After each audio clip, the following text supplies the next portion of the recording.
draft is on our screen. So let's go through the bans first, shall we? Yep, we absolutely can. We see the Orianna, the Camille by TT, the Renekton, and the Rise, the Pantheon. I like this from TT, recognizing that they don't want to give away that very, very powerful pick over to the side of Beishang. Yeah, and TT's bans, while they are all meta picks, they're also kind of targeted bans towards WE. I mean, I already talked about the Camille for Breathe. You already talked about the Pantheon for Beishang. And then the Orianna has been the go-to pick for Shanks. It very much is what he feels comfortable on. On the side of TT, though, it means that this Olaf has made it through the bans. I'm going to lock that one in. I will say, I'm a bit surprised to see the Rise ban. I'm guessing that's a target ban towards Twila, but not particularly meta right now. I think when you're bringing in someone like Twila, you know what he plays, you know what you're kind of afraid of, and you're just going to take it off the board. You don't want to look at it, you don't want to see it, you're just going to go, look, whatever, it doesn't matter, just get it away, don't have to deal with it. And for Team WE, knowing that the Olaf has been locked in, that does leave open the Kaiser, they banned away the Jhin, so they know there's a super safe counter into that, and they're going to take the Zoe as well, so already leaning in towards more of a poke composition on the side of Team WE. Yeah, and setting Shanks up to have a reasonable mid lane matchup, regardless of what's locked in here. I'd like to see Twila go for something like the Syndra, which has a good matchup into the Zoe, but can also, most importantly, match the mid lane priority that Zoe will bring to that lane. Over on the side of TT, though, as I said, I'd love to see something like the Syndra. Tristana going to be locked in here with not very many AD carry bans either, so this is going to be an interesting one. I want to see Sandeep pop off on this pick. I would love to see him pop out, and we have seen the likes of Light on LNG popping off in this Tristana. The resets you get on the rocket jump, if you can get snowballing, it just becomes absolutely insane. The only kind of thing I would be worried about is that Tristana needs levels. Her range increases with her levels, and if you can't get levels, if you get put behind, it becomes very, very difficult in that mid game to actually really get into fights and to be an influence for your team. Yeah, kind of a feast or famine champion, but what I'm expecting from the early game is fairly slow-paced gameplay from both teams, so might give a window for TT here to build some items up first. Obviously, she is a crit 80 carry, so wants to be getting a couple of items before you really want to fight with her, but I think TT should have a window to start to stack those items before skirmishes actually happen. Alistair banned from WE here. Wouldn't be surprised to see them banning away something like Leona as well, or maybe they could pick that for themselves for missing. It's going to be the Thresh ban instead. But most importantly, trying to remove some of the supports that can really set Tristana up with the hard engage. And I think if you're on the side of Team WE here, if TT don't ban the Leona, I feel like you take it right now. You take the Leona, gives you a hell of a lot of hard engage. It also denies TT for taking it to give over to Teeen. This could be the kind of thinking behind them. Of course, Teeen has played Leona, I think, twice now so far in the split out of 5 games. So Dolphin looking in, and yep, there it is. Leona locked in, kind of tried and tested. She's pretty much the best support, or at least highest priority support in the LPL at the minute. Anyway, you deny it from being this Tristana-Leona combo, which can be devastating in the laning phase. And also, it's a super comfort pick for missing. And on top of all of these positives, you also want to save your last pick to have the counter pick for Breathe in the top side, because we all know how great Breathe is. When he's going to be able to play a counter pick into this Ornn as well, he's going to have a lot of space to work with. Chelizi going with this Ornn because, especially with the Tristana, you expect Chelizi probably to be the weak side of the map here. Now curious to see what this support pick will be. Could go with something like a Rakan maybe, if you do want the hard engage. Nautilus also, yeah, would be a slightly tankier option, although I will say Nautilus, not that tanky. So you can find yourself in a bit of trouble there, but overall I actually don't dislike this composition from TT. I feel like they have a solid front to back team fight. It's not the most exciting composition in the world, but it certainly ticks a lot of boxes, and Breathe going with the Gangplank is not something I was necessarily expecting, but it gives him a lot of space in that top lane. Yeah, I feel like you're looking at the side of Team WE. This is keep TT at arm's length at all times. Very, very difficult to land anything really on top of this Team WE squad. However, like you said, for TT, if they land a Dredge line, if they are able to get on top of AD Carry or the mid laner on the top of Team WE, they will be melted with single target CC and damage. So there are definitely pros and cons to both sides. And if I was to say which one I feel is a little bit easier to execute on, I actually kind of think TT have that in the in their favor. Yeah, I would definitely say TT's comp is easier. I think WE, this is one of those comps where you can kind of tiptoe around the idea of fighting for a while, trying to get some poke out and, you know, trying to look for an opportunity. But the second a trouble bubble lands, the second you find a window for missing to go in, they have the tools to just burst people out. So expect these fights to be kind of a long build up to the fight, and then suddenly everything explodes and one team just wins immediately. Yeah, well, both teams locked and loaded. Very much a front-to-back team fight for the side of TT, but more poke and disengage for the side of Team WE. It's definitely still a bit of a mismatch in terms of player skill for the side of Team TT, but they should have plenty of options if they can find those hooks, like you said, if they can find that single-target CC. But we'll have to wait and see how it all goes as we jump onto the Rift for Game 1 of this best-of-3 series. And once again, to reiterate, as we go into this game, that WE right now are 3-0 at the top of the scoreboard in the LPL. If they win this series, they will have sole possession of first place in the standings. TT, kind of on the opposite end of that scale right now, is when you look at the standings, they're in 15th place, they're 0-2. They really need to get themselves a series win on the board. So far, only a singular game win in the LPL. So for me, looking at TT, I just want to see... I need them to give me a reason to believe in this squad. I want to see some glimmers of what is ahead for these players. Yeah, I feel like everyone's kind of looking at the squad saying, look, there are moments and you know, opportunities for them, but they haven't been the greatest at taking them. They also have had a little bit of issue with mid-game shot calling, so perhaps Twila is able to kind of shore up that little bit of a difference. They do find themselves a ward down in this bot side. They're going to keep just invading in onto this blue buff. However, for them, Beishang started on the opposite side, so it might just be some, you know, vertical jungling as such as both sides of the map get split. Yeah, you can see, interestingly, Beishang starting on his chickens here on the Nidalee, and you would expect him to immediately run over towards this blue buff. It has been warded there by Chelizi, so obviously TT will be fully aware that this is happening. I think that they're going to be completely fine to just try and split the map to some extent here. When you look at the top laners as well, you'd expect the way that these two teams want to play is through the bottom side of the map. We already talked about the Tristana being very feast or famine. Kai'Sa is sort of similar. If you don't have the damage when you're flying into these team fights, you're going to be incredibly lackluster. But Ornn typically is a lane that can just sit and farm up, and Gangplank is very much that answer. Ooh, they get a nice little hook there. Jiumeng gets flashed down by both AD carry and support. He is ticking down with the Ignite. He's trying to sustain himself up, but he will not be able to survive. Ends up being missing, trading that kill. But importantly for TT, their AD carry got the kill. Yeah, huge win here for TT. And they got first blood as well. So Sam D now coming back to lane already with a longsword and a dagger. Bless has just been spotted going back into his jungle there. Did walk over a ward as he returned to his half of the map. Beishang has cleared all of the camps on this top quadrant and will be able to move over towards his top side as well. But just to finish the point I was making about the top laners before, I'm expecting both of these junglers to want to play through that bot side, and that 2v2 that we just saw, not only bolsters that in my head, because now it just got really aggressive. There are no summoners available in the bot side aside from missing Splash. This is a jungler's playground on the bottom side of the map right now. And especially someone like Olaf who could just keep hitting you with undertow after undertow after undertow. So for the side of Team WE, they need to be very, very respectful of the fact that they are playing a vertical game right now. And overall, they just need to try and make sure that doesn't happen again. This is, oh, a Xenoblade lands. They're going to try and jump straight onto Sam D, who's taking so much damage. He needs to back himself away. The W! Oh, Lord. But they're trying to keep pushing onto Team, but the jungler is here. Bless is available. The undertow lands. He flashes all the way on top of Jiumeng, and they just went too close to the sun, and they lose their wings and are falling straight down. Yeah, to be honest, like, I love the 2v2 in the first place. I really don't like that they continue to follow.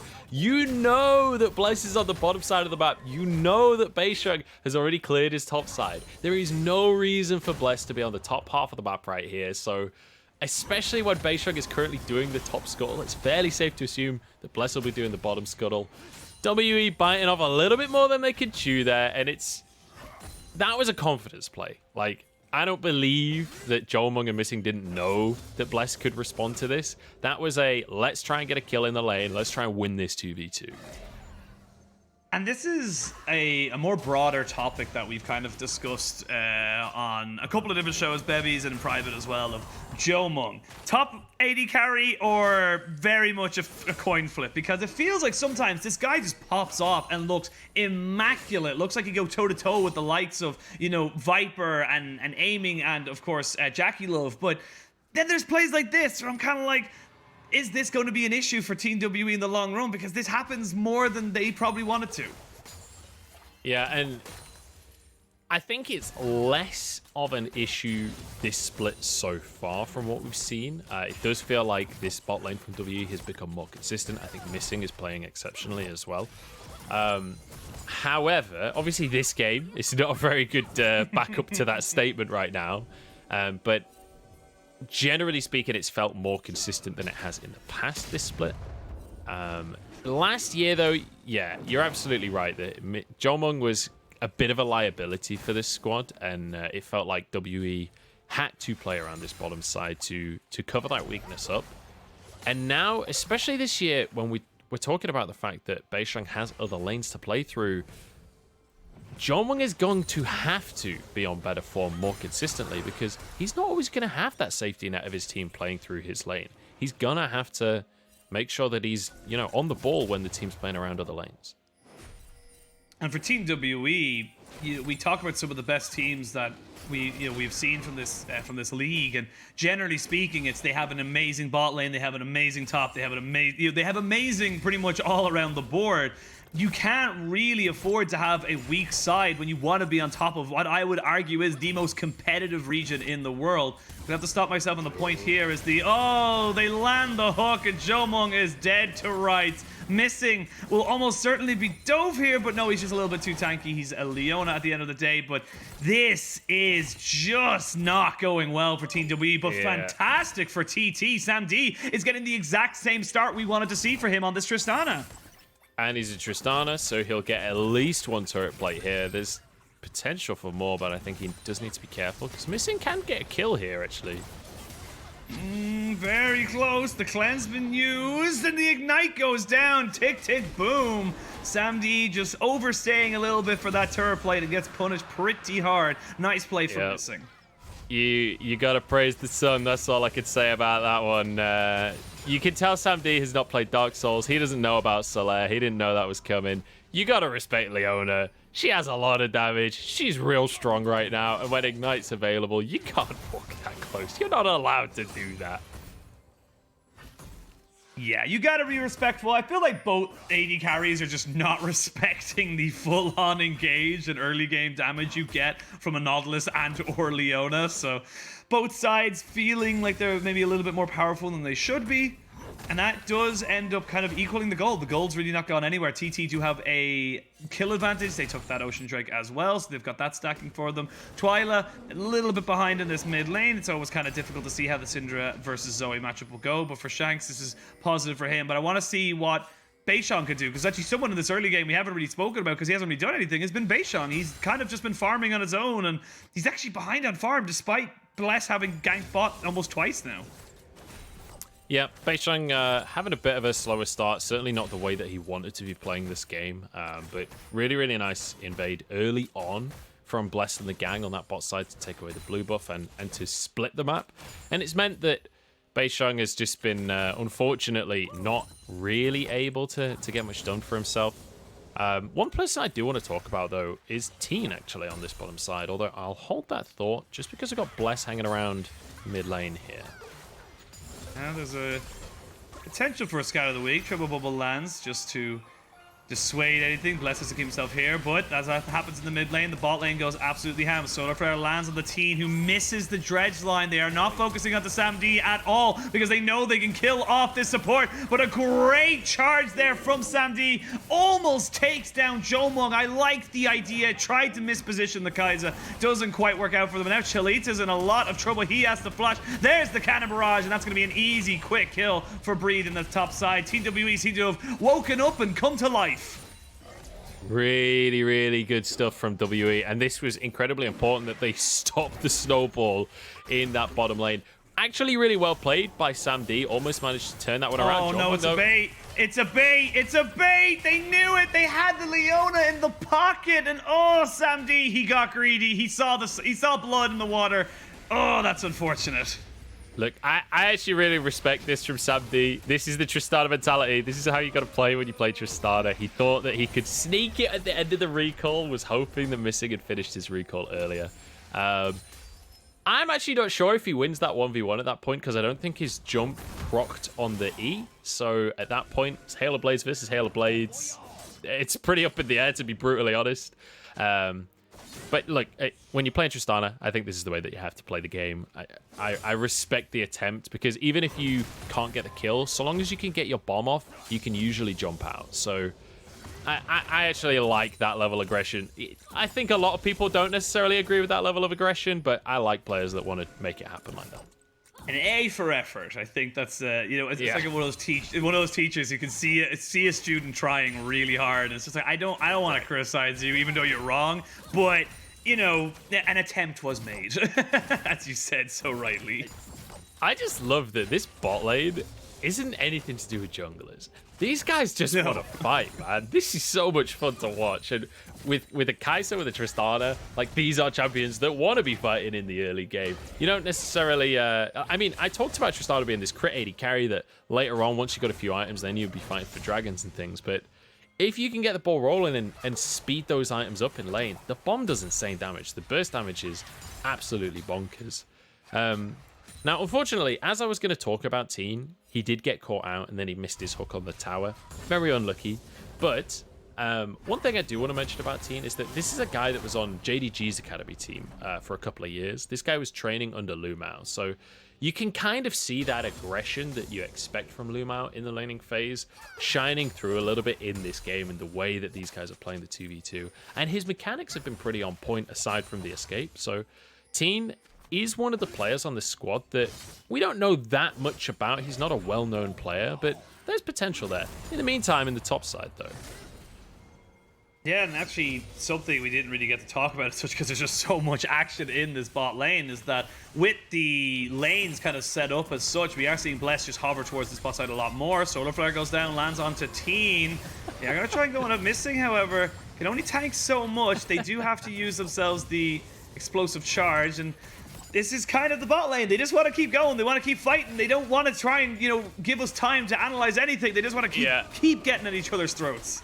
I love watching Missing play. Here we go. Fight's not over.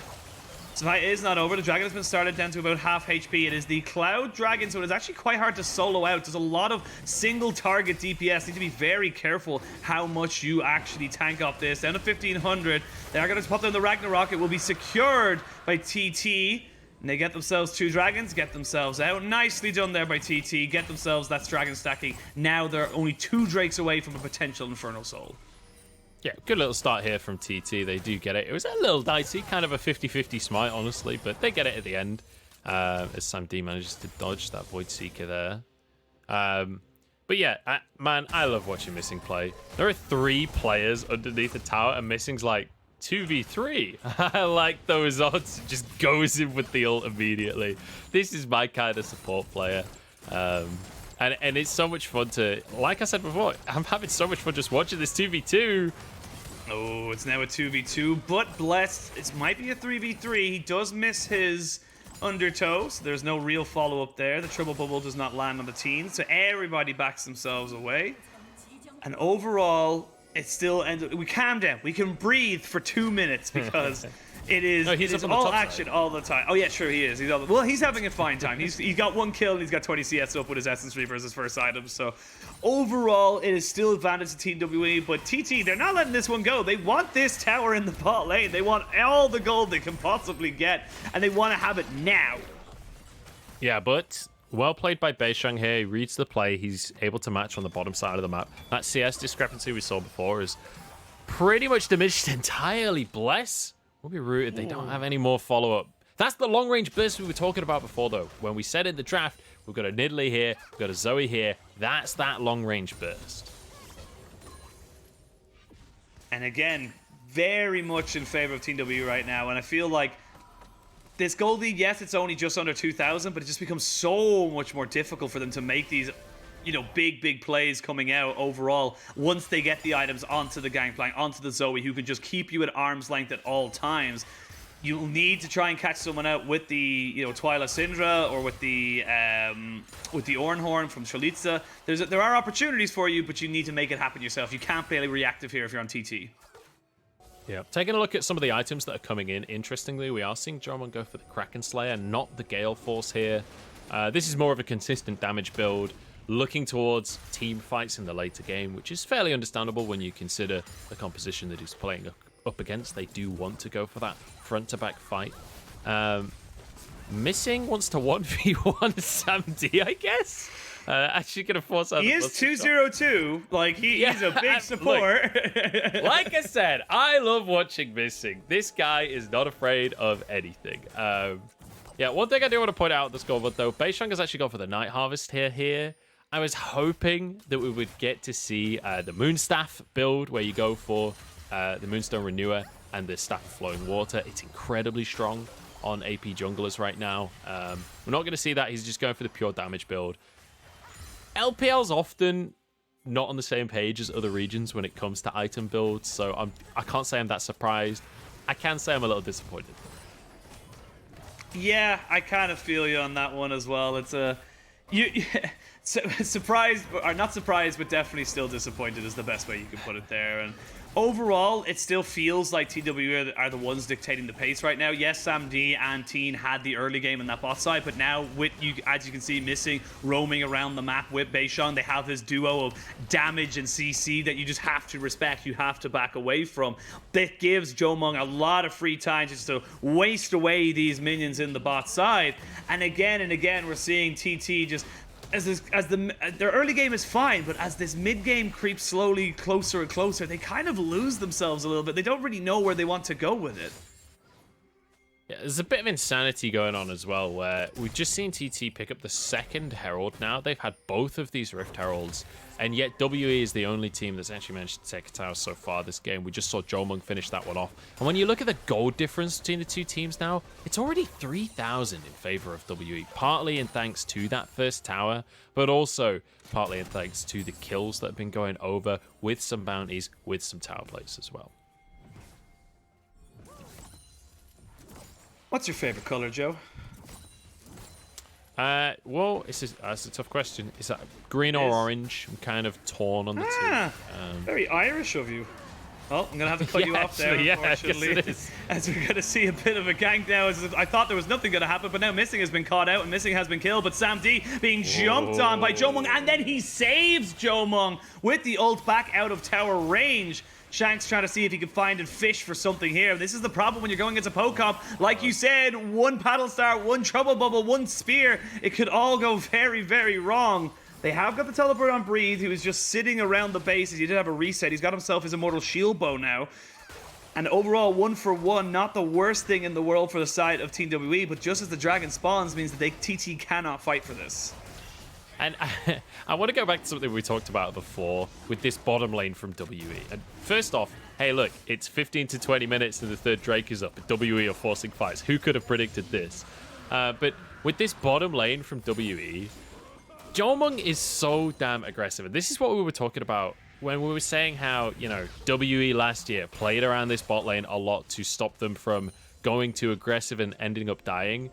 That aggression has not lessened from this bot side of WE. And I love that Jiumeng has the confidence to just go 1v1 me, bro, in the mid lane. Just take on Sam D. And this Kai'Sa Tristana matchup, it's all about who gets the jump on who.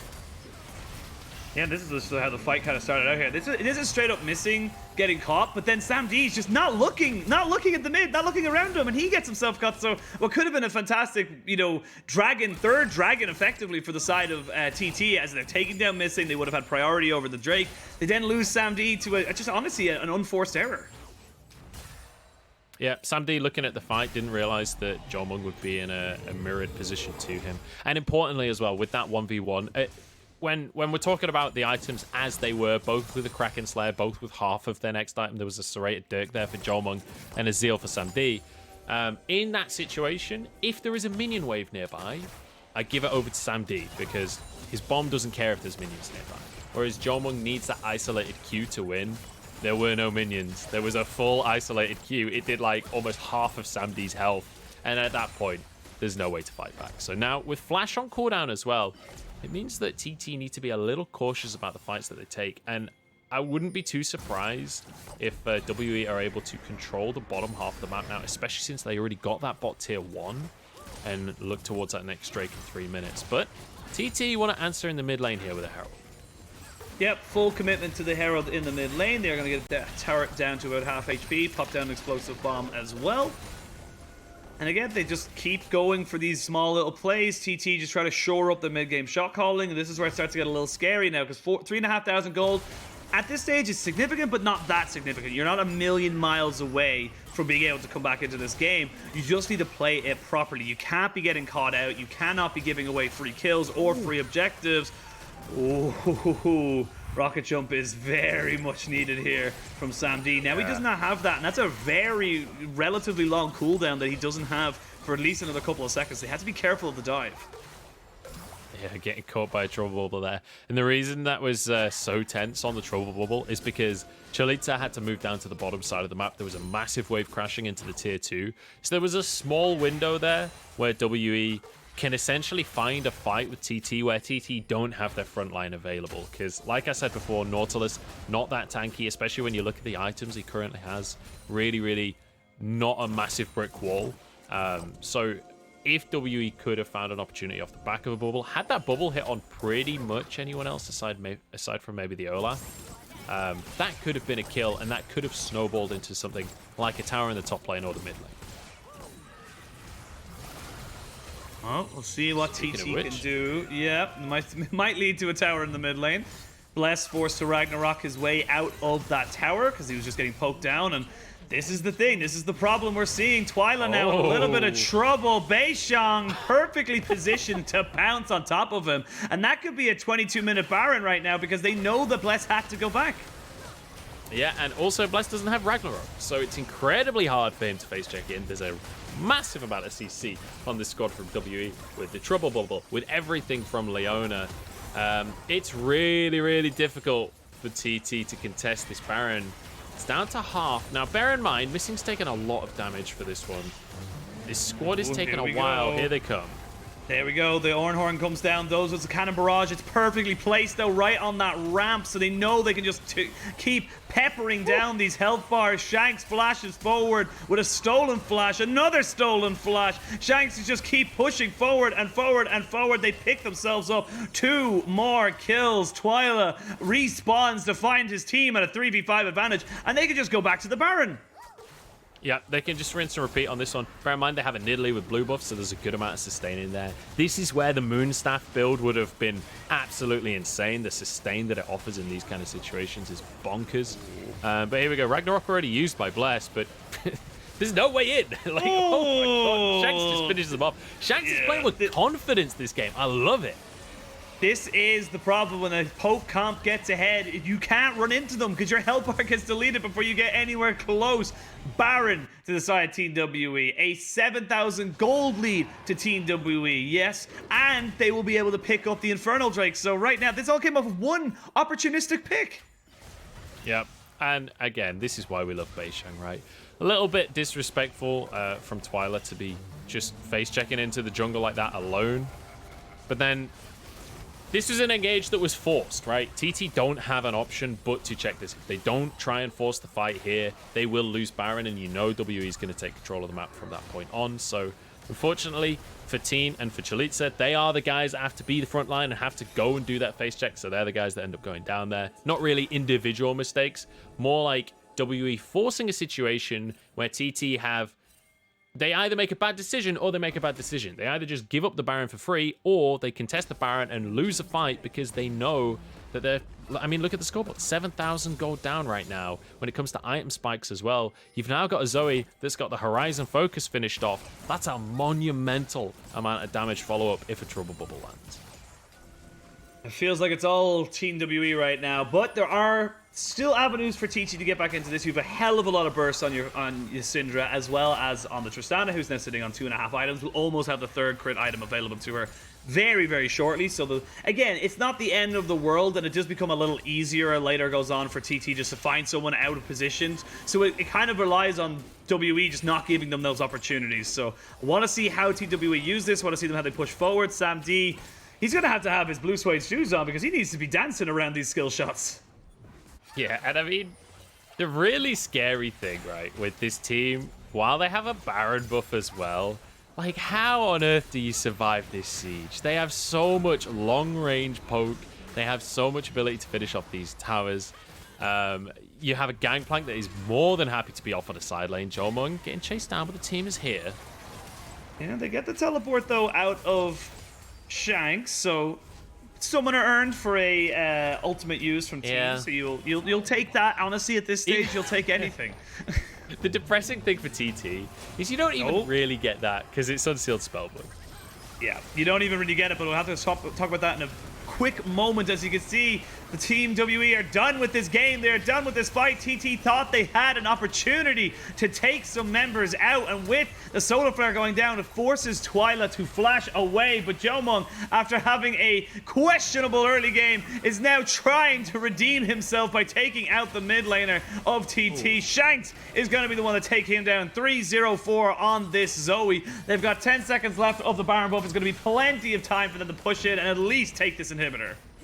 And this feels like WE are having a bit of fun in these fights, doesn't it? This doesn't feel like regimented, clear 5v5 team fighting. This is a bit of dancing back and forth. This is a bit of Jiumeng trying to 1v1 Twila.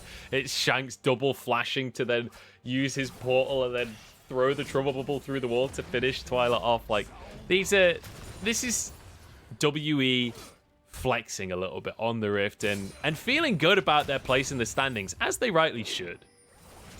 Yeah, we see how this fight starts. Actually, just Shanks just going in and straight up half-healthing 2 members of TT. And it's an incredibly aggressive play from the Zoe because you do misposition yourself automatically when you go for the portal. They know where you're going to be in a second, but he has such a strong team. He's so far ahead that he knows he can pull that off when he's got the Zhonya's in his pocket, or the Hourglass in his pocket. So he's able to be as aggressive as he really wants to. And we talked about the AD carries earlier. Jiumeng's on 3 items at this point. He's got the Hurricane, so he's at maximum team fight capability. He's going to be shredding through these health bars. And because he's gone for that Kraken Slayer build as well, the front line in Chelizi really can't survive that long against this squad. So there's a lot of positives going the way of WE. And we haven't even talked about Breathe all game.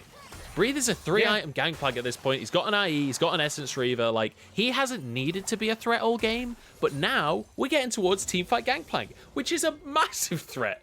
As if TT didn't have enough things going against them right now, Breathe is also massive. Oh, Jiumeng, he wants revenge. Sam D, rocket jumps out, keeps himself alive, but just barely. Redemption not going to be enough, but the Cannon Barrage might throw in all the globals there onto them on the side of TT, and they just... There is no escape. No, there is no escape. You cannot get away. There's a Redemption, there's a Cannon Barrage, calling in support from the Pirates over in the Bay. Like, what can you do against this? I think you have to just try and do one last stand, because this inhibitor is almost certainly going to fall. You can see Twila just fishing for a Scatter the Weak to land onto a carry. Missing is not that carry. Solar Flare goes down. They know that Twila has no flash, so they're trying to keep him away. They are going to burn a hell of a lot of summoners there onto Shanks, who has to use his cleanse and his flash, but they're too far ahead. There's too many minions. There's too many problems for them to deal with. Team WE, this is going to be a interesting, but at the same time, sporadic win for them, as they're now just trying to pad their KDAs, pad their stats. They can just jump in on top of these turrets and Nexus whenever they feel like it. Yeah, the health bars are very low, but I think the gold lead is enough. We'll see. Jiumeng is still alive, and unfortunately for Zai TT, the damage dealers are not. They have Twila dead and Sam D dead, so Nexus turrets are down. All inhibitors did fall. That is game